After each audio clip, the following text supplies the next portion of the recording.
যে হ্যালো, আসবো? ও তুমি আসো, ভিতরে আসো।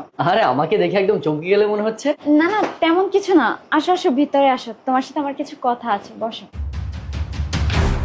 আরে কিছুটা লুকাচ্ছ মনে হয়, আমার জন্য কি কোনো সারপ্রাইজ আছে? হ্যাঁ হ্যাঁ, তোমার জন্য অনেক বড় একটা সারপ্রাইজ আছে। আরে রাখো তোমার সারপ্রাইজ, তুমি তো আমার জীবনে সব থেকে বড় সারপ্রাইজ।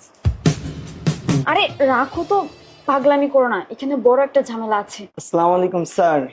অফিস তো ছুটি হয়ে গেছে, বাসায় যাবেন না স্যার?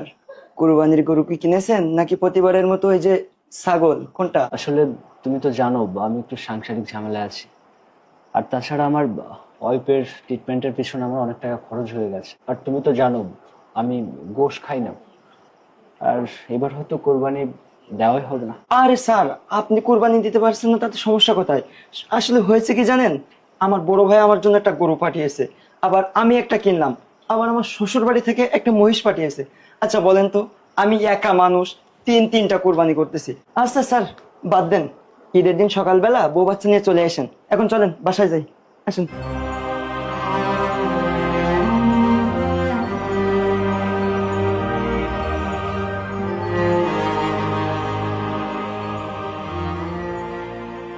শোনো, আমি তোমাকে বলছি।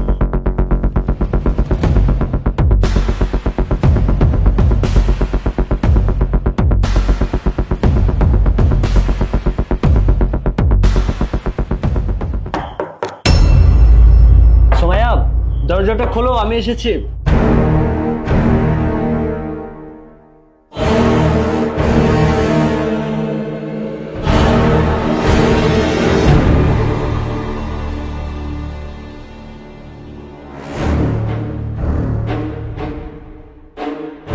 একদম চুপ।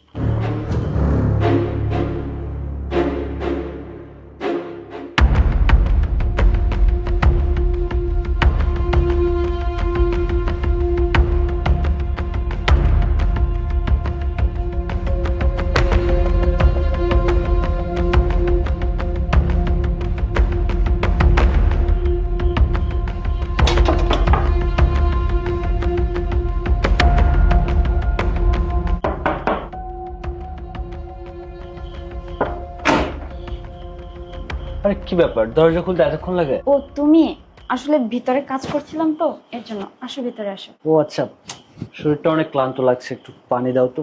আচ্ছা ঠিক আছে, দিচ্ছি। আরে আর বলো না, অফিসের সেই ঝামেলা, আজকেও হিসাবের গরমিল। আচ্ছা বিছানার অবস্থা এরকম কেন? আচ্ছা আমি বিছানা ঠিক করে দিচ্ছি। এটা তুমিও খোলো।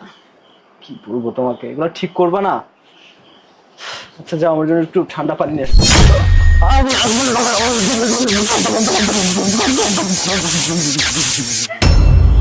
শেষ, একেবারে শেষ। অনেক জ্বালিয়েছিস, পানি খাবি না? খা পানি, এবার খা।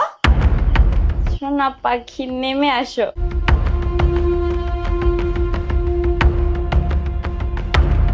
এই আস্তে আস্তে, দাঁড়াও দাঁড়াও দাঁড়াও, ওর শরীরে কারেন্ট আছে, আমি সুইচটা অফ করে দিই।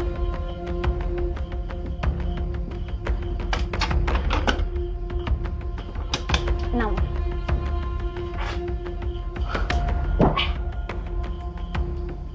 সাপও মরল, লাঠিও ভাঙলো না, তার মানে কি বোঝা গেল?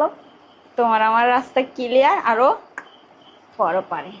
এবার পুলিশ কেস হবে না, কারণ ও বৈদ্যুতিক শটে মারা গেছে। জান তুমি কেমনে করলা? আমি তো বিদ্যুৎটা ভয় পাই, আর তুমি একটা মেয়ে মানুষে ওর কাজ শেষ করে দিলে।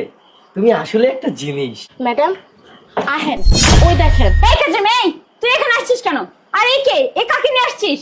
এই থামেন, আর একটা কথা বলবেন না। আমার পরিচয় আমি পরে দিচ্ছি, আগে বলেন আপনি আপনার হাজবেন্ডকে কেন মেরেছেন? আরে আপনি এসব কি বলছেন? আমার হাজবেন্ডকে আমি মারবো কেন? আমার হাজবেন্ড তো ঘুমাচ্ছে, অফিস থেকে আসছে তো ঘুমাচ্ছে। ম্যাডাম দেখেন, আমি যা কইতাছি সব সত্য কইতাছি, আমি নিজের চোখে দেখছি। এর জন্যই তো আপনারে তাড়াহুড়া করে থানা থেকে লয়ে আইছি। ম্যাডাম বিশ্বাস করেন, আমি যা কইতাছি সব সত্য কইতাছি। এই জামার বাচ্চা, আমি তোকে থানায় যেতে বলেছি, তুই কেন থানায় গিয়েছিস? বালপাকনামি করিস না। এই মেয়ে, এই, তোর এত বড় সাহস, তুই আমার সামনে কিনা কাজের মেয়ের গায়ে হাত তুলেছিস? তোর তো পরে দেখতেছি আমি। ছাড় তুই, ছাড়। আরে এ তো দেখছি বিদ্যুতের তার পেঁচিয়ে আছে।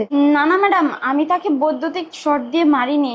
আসলে ম্যাডাম তারগুলো বিছনার উপর ছিল তো, আর ও অফিস থেকে এসে এখানে শুয়ে পড়ছে, একটা অ্যাক্সিডেন্ট হয়ে গেছে। ম্যাডাম আপনি একটু আমার সাথে হেল্প করেন না, ওকে হসপিটাল নিতে হবে প্লিজ। দেখেন ম্যাডাম না না ম্যাডাম, আমি মরিনি।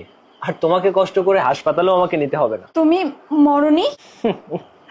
আরে আমি কি এত সহজে মরি? কারেন্টের শর্ট খেয়ে কি আমি মরি? আসলে কাজের মেয়ে, বুঝছো, কাজের মেয়ে আমাকে বলেছিল যে ওই যে তুমি আমাকে মারার প্ল্যান করতেছো। এখন আমি ওই যে সার্কিট ব্রেকারের নিচে থেকে আমি ওখান থেকে তারটা কেটে দিয়েছিলাম। আর এই যে যা দেখছো এগুলো অভিনয় করছিল। ম্যাডাম আমি এক্সট্রিমলি সরি।